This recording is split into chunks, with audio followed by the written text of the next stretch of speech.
మన హైదరాబాద్ నగరానికి క్షేత్రపాలకురాలను అంటే అమ్మవారు ఎవరైనా ఉన్నారంటే ఆమె మన జూబ్లీ హిల్స్ పెద్దమ్మ తల్లి. మొదట ఒక చిన్న గుడిసెలో బండల మధ్య ఉన్న ఈ ఆలయాన్ని ఎవరు గుర్తించారు, ఎలా అభివృద్ధి చెందింది, పెద్దమ్మ తల్లి యొక్క మహిమను మరియు ఆలయ చరిత్రను ఈ వీడియోలో నేను మీకు వివరిస్తాను.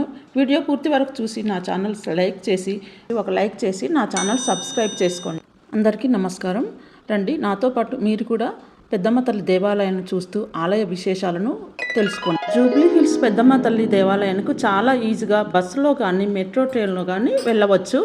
మెయిన్ రోడ్ మీద మెట్రో ట్రైన్ దిగగానే ఇలా ఆర్చ్ ఉంటుంది. ఈ ఆర్చ్ నుండి ఒక 300 మీటర్లు వాకబుల్ డిస్టెన్స్లోనే అమ్మవారి దేవాలయం ఉంది.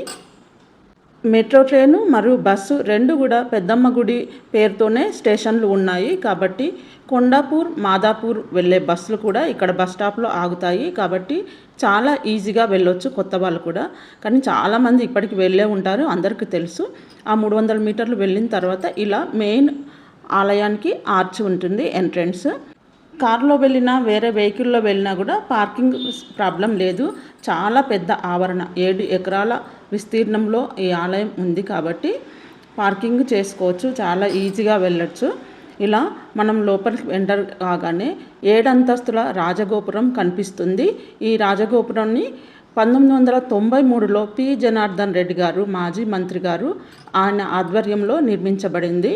ఈ ఆలయ స్థలాన్ని కూడా ఆయన స్వంత స్థలమని చెప్తారు. ఈ ఆలయంలో ఆషాఢంలో బోనాలు మొదలైన ఉత్సవాలు జరుగుతాయి. వార్షిక బ్రహ్మోత్సవాలు కూడా జరుగుతాయి. ఇలా కోరిన కోరికలు తీర్చుతూ ఇలా మొక్కులను మేకలు, కోళ్ళు ఆ రూపంలో చెల్లించుకుంటారు భక్తులు. నవరాత్రులు కూడా ఇక్కడ చాలా వైభవంగా జరుగుతాయి. అమ్మవారికి ఆ సమయంలో రోజుకొక అలంకారం చేసి అంగరంగ వైభవంగా ఉత్సవాలు చేస్తారు. ఇది ఆలయంలో ఉన్న షాపులు. మనం వెళ్ళగానే రైట్ సైడ్లో వెళ్తే షాపులు, కొబ్బరికాయలు అవి ఉంటాయి.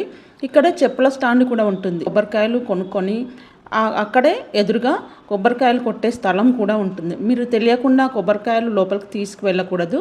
కొట్టిన తర్వాత ముక్కలను తీసుకువెళ్ళవచ్చు. ఈ ఆలయంలో మంగళవారము, శుక్రవారము, ఆదివారం అయితే చాలా రష్ ఉంటుంది. దీని పక్క నుంచే స్పెషల్ టికెట్ ఎంట్రీ కూడా ఉంటుంది. మేము మామూలు రోజుల్లో వెళ్ళాము, వీక్ డేస్లో, కాబట్టి పెద్ద రష్ లేదు.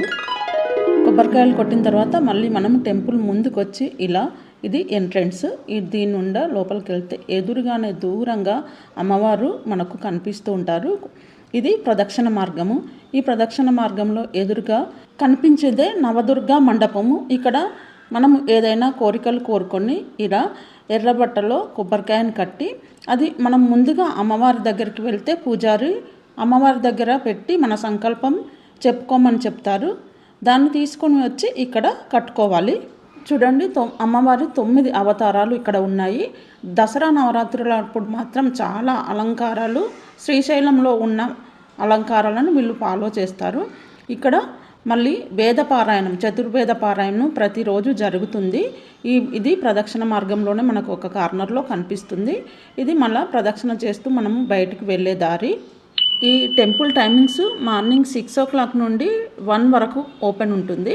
మళ్ళీ 1 o'clock క్లోజ్ చేసి మళ్ళీ 4 to 8 వరకు ఓపెన్ ఉంటుంది. సండే రోజు మాత్రం మొత్తం ఓపెన్ ఉంటుంది, ఎందుకంటే ఆ రోజు చాలా రష్ ఉంటుంది.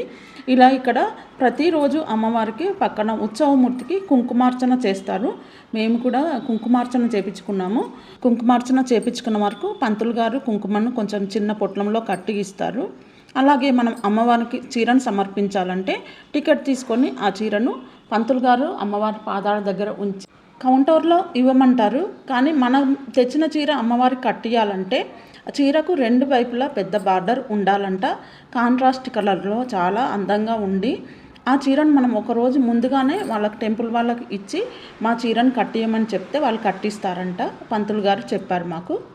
పెద్దమ్మ గుడిలో ముఖ్యమైన విశేషం ఇక్కడ ధ్వజస్తంభం ఈ రాయి దగ్గర అందరూ తమ మనసులోని కోరికలను కోరుకొని ఇలా కాయిన్ను నిలబెడతారు.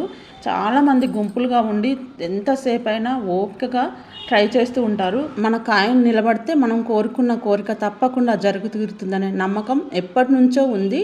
అందుకే ఎంతసేపు అయినా కూర్చొని ఇలా కాయిన్స్ నిలబెట్టడానికి ట్రై చేస్తూ ఉంటారు. ఓసారి అయితే ఈ ధ్వజస్తంభం దగ్గర అసలు ప్లేస్ దొరకదు కాయిన్స్ పెట్టడానికి. చాలామంది ఈ ఆషాఢ మాసం కాబట్టి బోనాలు కూడా తీసుకొని వచ్చారు. కాయిన్స్ ధ్వజస్తంభం చుట్టే కాకుండా ఇక్కడ అమ్మవారి ఎదురుగా ఉన్న సింహం దగ్గర కూడా చాలామంది నిలబెడుతున్నారు. నేను కూడా ట్రై చేశాను నిలబెట్టడానికి. ఈ తర్వాత ఇటు పక్కగా కుడివైపున బోనాలు సమర్పించడానికి చిన్న ఆలయం ఉంది. ఇది అమ్మవారి ఎదురుగా ఉన్నటువంటి సింహము. అందుకండి కాయిన్స్ కూడా నిలబెడుతున్నారు అక్కడ. మనకు శివునికి ఎదురుగా నంది ఉన్నట్టుగా ఈ ఆలయంలో అమ్మవారి ఎదురుగా సింహవాహిని కాబట్టి సింహం ఉంది. మనం మంగళవారం, శుక్రవారం, సండేస్ కాకుండా నార్మల్ డేస్లో వెళ్తే ఇలా ఖాళీగా ఉండి మనం చక్కగా దర్శనం చేసుకొని రావచ్చు. ఇక్కడ బోనాలు సమర్పించే చిన్న ఆలయం ఎదురుగా ఒక కొబ్బరి చెట్టు ఉంది. ఆ కొబ్బరి చెట్టు కూడా చాలామంది పూజలు చేస్తున్నారు అక్కడ. ఈ పెద్దమ్మ గుడికి వందల సంవత్సరాల చరిత్ర ఉంది. కొన్ని వందల సంవత్సరాల క్రితం ఈ జూబ్లీ హిల్స్ ఏరియా ఒక గుట్టలతో కూడిన చిన్న పల్లె ప్రాంతంగా ఉండేది. ఆ కొండలో ఈ అమ్మవారిని ఆ పల్లె ప్రజలు కనుక్కున్నారంట. మహిషాసురుని సంహరించిన తర్వాత దుర్గామాత ఆ కొండలలో కొద్దిసేపు విశ్రాంతి తీసుకొని అక్కడే ఉండిపోయారంట. ఆ విగ్రహాన్ని ఆ పల్లె ప్రజలు కనుక్కున్నారు. అదే ఇప్పుడు ఉన్న మన పెద్దమ్మ తల్లిగా చెప్తారు. చిన్న గుడిలో చిన్న గ్రామ దేవతగా ఉన్న ఈ అమ్మవారిని మాజీ మంత్రి పి జనార్దన్ రెడ్డి గారు పునర్నిర్మించారు 1993లో. పిజేఆర్ ఈ ఆలయాన్ని అభివృద్ధి పరిచినందుకు కానీ ఈ ప్రధాన మందిరంలో ఆయన విగ్రహం కూడా ఉంది. ఈ భవనంలోనే పులిహోర, లడ్డు ప్రసాదము అమ్ముతారు. అలాగే ఇక్కడ కంకణాలు కూడా అమ్ముతారు, అమ్మవారి రక్షా కంకణాలు. పక్కనే నాగదేవత ఆలయం కూడా ఉంది. ఇది కూడా ప్రాచీన దేవాలయము.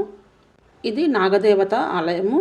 అలాగే ఇటు పక్కన లక్ష్మీ, సరస్వతి, గణపతి దేవాలయాలు కూడా ఉన్నాయి. ఇలా మెట్లు ఎక్కి లోపలికి వెళ్తే ఇవి లక్ష్మీ, సరస్వతి, గణపతి దేవాలయాలు. దీని ఎదురుగా ఉన్న మండపంలో అమ్మవారి చీరలు మంగళవారము, శుక్రవారము, ఆదివారం రోజున వేలం వేస్తారు. అలాగే దసరా నవరాత్రులప్పుడు ఆలయాలకు ఎదురుగా ఉన్న భవనంలో స్త్రీలందరి చేత సామూహిక కుంకుమార్చన కార్యక్రమము 10 రోజులు జరుగుతుంది. మేము ఒకసారి దసరా నవరాత్రిలో వెళ్ళి పాల్గొన్నాము. ఈ పెద్దమ్మ తల్లికి చాలా శక్తి ఉంది. తమ కోరికలన్నీ తప్పకుండా తీరుతాయని నమ్మకం భక్తుల్లో ఎక్కువగా ఉంది. కోరికలను తీరిన వాళ్ళు, మొక్కులు ఉన్నవారు ఇలా ఇక్కడ వచ్చి పండుగలు చేస్తారు. ఇలా షెడ్లు ఉంటాయి వంటలు చేసుకోవడానికి. అలాగే ఇవన్నీ షెడ్లన్నీ ఒక వారం ముందుగానే బుక్ చేసుకోవాలంట.